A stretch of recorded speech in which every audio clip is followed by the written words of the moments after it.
It's time to honor a past president. Our club has been blessed over its 100 years of existence with 100 very remarkable presidents. Each of those presidents, both men and women, brought their personalities, their ideas, their expertise to our club and made it better. But of those 100, only a few could really be called great. And we're going to honor one of those today. We're going to honor Don Shropshire. So if we could go through a couple of things that made him great for our community, for our club, I'd like to have you just review with me. He was president of our club in 1993 to 94. He was president of Tucson Medical Center from 67 to 92. He was a man of the year, a father of the year. He was immersed in leading almost everything, every organization in Tucson. He was a bell ringer for our club at Salvation Army time, and a member. Dr. Robbins will appreciate this. He was a member of the Arizona Board of Regents from 1982 to 1990, serving as its president, and the University of Arizona's president, boss, is president in 1987 and 88. But he's best known for his Southern gentleman's charm, wrapped in a bow tie, sealed with a smile and a handshake, whose lifelong motto was to give back to our community. That's the definition of a great Rotarian, a great leader in Tucson, and we were very fortunate to have him as our president. Don died in 2015. He's been gone for quite a while, but his memory lives on. We've been lucky to capture some of the thoughts and ideas of our past, 35 of our past presidents in these videos. Roll that video on Don Shropshire, please.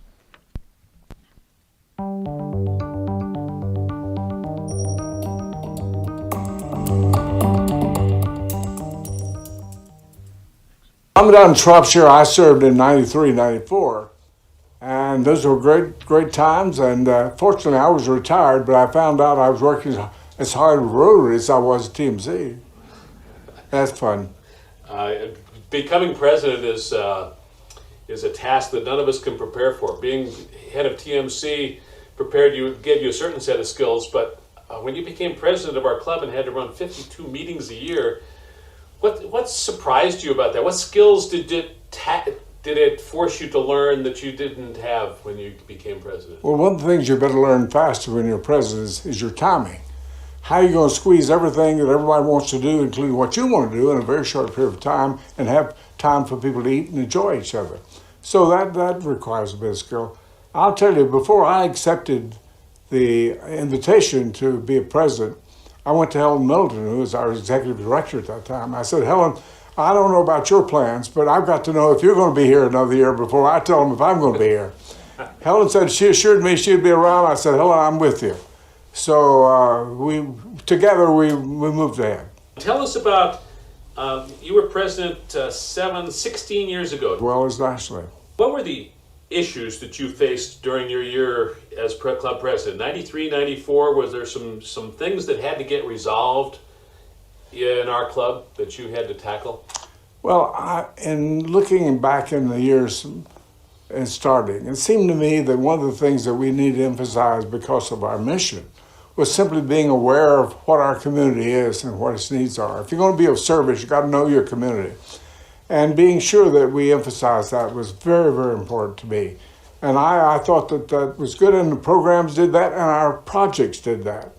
And I hope that folks had as much fun as I did those years program as things go on. I can remember, for example, when I woke up one morning while I was president, and the Star had done a special feature on the salaries of people that were in either public places or not-for-profit places.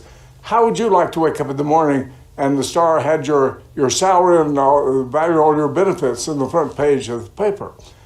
So in meeting my Rotarians, I knew I'd get a real rising that morning. I was prepared for that. So I indicated there's such a good morning in Tucson. I hope we'd all have fun. And I thought one of the things that we would do to have fun, we'll all get up during the program today and tell each other how much money we made. Helpful to me in time. There were lots of good people. Till Tilton was on there. And Till was not only good with the drums, but he was good in taking care of projects. Now, Till took on the job of the Proyecto Amanecer, a project we had in Mexico.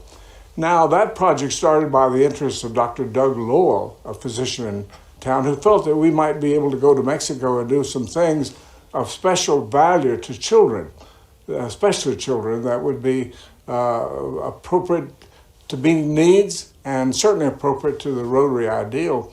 So he and I had some chats about that and decided it was worth bringing to Rotary.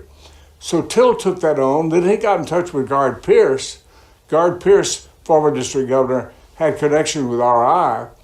So by golly, he went out and got us a matching grant so that we could take our club with a Rotary National grant and put together a team of physicians that involved university physicians, Tucson physicians, including Hugh Thompson in this project. And we have a team of people going to Mexico doing some very important medical corrections and helpfulness. I was very proud in those days. What advice would you give a new Rotarian? I don't think a person should be a Rotarian if they are not absolutely passionate about service. I believe that Rotary is built on the passion of individuals for their community and for the service and building of their community.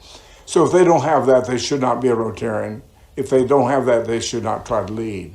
Because you've got to, I think, inspire and show the value of that and the joy of that, and feeling that we're not just going to eat and meet, but we're going there because collectively people can do things together. And one's got to also feel like that they can be a team player and not an individual star. Because Rotary is, the things that we do well are the things that we do as groups. And I think that would be something that anybody coming into Rotary should recognize and realize that you almost have to do what you're asked to do. Now, that's obviously one has to say occasionally to be practical. If you're accustomed to saying no, you never will get the full benefits of Rotary. You just won't. Because Rotary is a part of the bigger theme of each other, of the community and the world. So I do believe that that's an important frame of mind. I hope that when we're looking for members, that we will look for that trait, because I think that's a key to the success.